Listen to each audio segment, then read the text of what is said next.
আসসালামু আলাইকুম রহমতুল্লাহি ওবরকাতুহু। সম্মানিত দর্শক, আমাদের দেশে ট্রাম্প কার্ড খুবই জনপ্রিয়।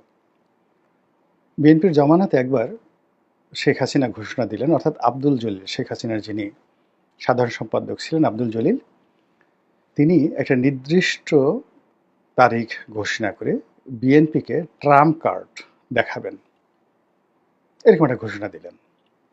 বলা হলো সেই দিন ঢাকা শহরে 1 কোটি লোক সমাবেশ ঘটাবেন। তারপর সেই বিএনপির পতন হবে এবং ওটাই আব্দুল জলিলের সেই ট্রাম্প কার্ড। প্রায় 1 মাস সারা বাংলাদেশে হইচই হলো। বিএনপি সেই ট্রাম্প কার্ডের ভয়ে একেবারে যত রকম ধরপাকড় আছে, রাজনৈতিক জুলুম অত্যাচার আছে, সব কিছু চালালো। ঢাকা শহরে যেন 1 কোটি লোক তো দূরের কথা, 1 লাখ লোক কোথাও সমাবেশ করতে না পারে, 1000 লোক দাঁড়াতে না পারে, তারা সর্বশক্তি দিয়ে সেই জিনিসটি নিশ্চিত করলো। এবং জলিল সাহেব যেদিন ঘোষণা দিলেন যে ট্রাম্প কার্ড দেখানো হবে শহীদ মিনারের সামনে, জাতীয় শহীদ মিনারের সামনে, 2-3 হাজার লোক দাঁড়াতে পেরেছিল কিনা আমার এখনো মনে নেই। তো এরকম একটা ফ্লপ, মানে ট্রাম্প কার্ড একটা ফ্লপ ঘোষণার পর আওয়ামী লীগ সভানেত্রী শেখ হাসিনা তিনি মুচকি হেসে বললেন যে বিএনপি আসলে ঠাট্টাও বোঝে না। আমরা একটু ঠাট্টা করেছি, সেই ঠাট্টার কারণে তারা সেই 1 মাস বিনিদ্র রজনী কাটিয়েছে, এত টাকা পয়সা অর্থবিত্ত খরচ করেছে। এবং এটা আমার দলের মহাসচিব বলেছেন বা সাধারণ সম্পাদক বলেছেন, তাই তাদের এই অবস্থা। আর যদি আমি বলতাম, মানে এটা যদি আব্দুল জলিলের ট্রাম্প কার্ড না হয়ে শেখ হাসিনার ট্রাম্প কার্ড হতো, তাহলে তো বিএনপি মরেই যেত। ভালো কথা, আমরা যারা বাঙালি আমরা বুঝে নিলাম। এই যে ট্রাম্প কার্ড শব্দটি শুরু হলো বাংলাদেশের রাজনীতিতে, এটা এখন পর্যন্ত চলছে।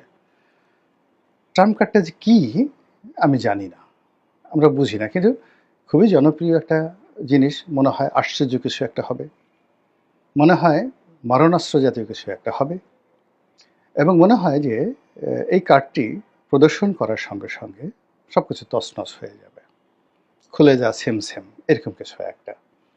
আর এখন মিস্টার ডোনাল্ড ট্রাম্প, মানে আমি যখন এই যে ট্রাম্প কার্ডটা বাংলাদেশে চালু হলো, তখন আমরা ট্রাম্পের নাম জানতাম না, এই নামে যেটা লোক আছে আমরা জানতামই না।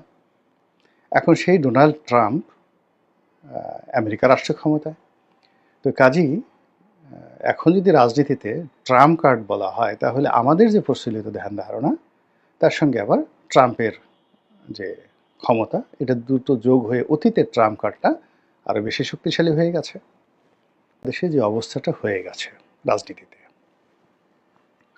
সেই রাজনীতিতে এখন আওয়ামী লীগ পুরো রাজনীতিটা একটা ট্রাম্প কার্ড।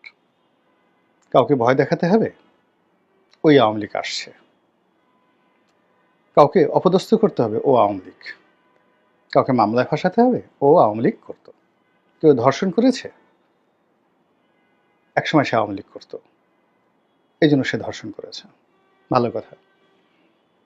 কারো বাড়ি ভাঙতে হবে, কারো জায়গা দখল করতে হবে, কার বউ ছেলে সন্তানকে অপদস্থ করতে হবে, মারতে হবে, সেক্ষেত্রে ওই যে আওয়ামী লীগের একটা ট্যাগ দিতে হবে। তাহলে এই যে আওয়ামী লীগকে প্রদর্শন করা, সামনে ঠেলে দেওয়া, এটা একটা অনেকের জন্য ট্রাম্প কার্ড হয়ে গেছে।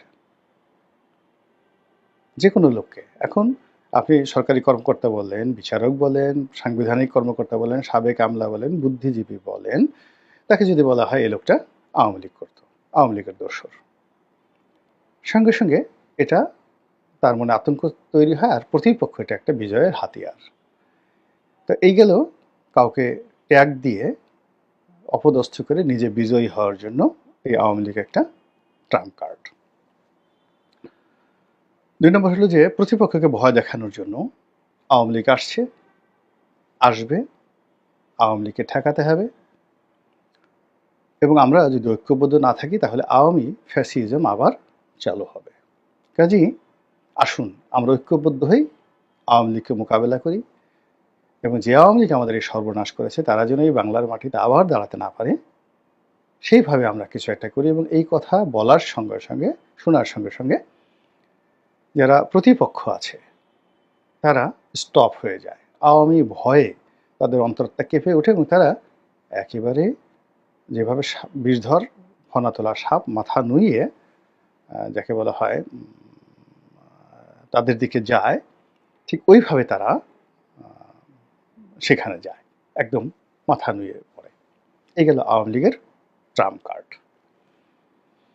আরও ট্রাম্প কার্ড আছে, সেটা হলো আওয়ামী লীগের সঙ্গে ভারতের সম্পর্ক।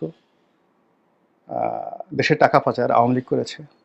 যত অর্থনৈতিক আজকের দুরবস্থা, সরকারের প্রশাসনের ব্যর্থতা, তারপরে যে রাজনৈতিক যে টানাপোড়েন, যা কিছু হচ্ছে সব কিছুর মূলেই আওয়ামী লীগ। সব কিছুর মূলে আওয়ামী লীগ দায়ী। এবং এই কথা অনেকটা মহৌষধের মতো, মানে মাথা ব্যথা করছে, পেট ব্যথা করছে, তো ক্যান্সার হয়েছে, নিউমোনিয়া হয়েছে, তো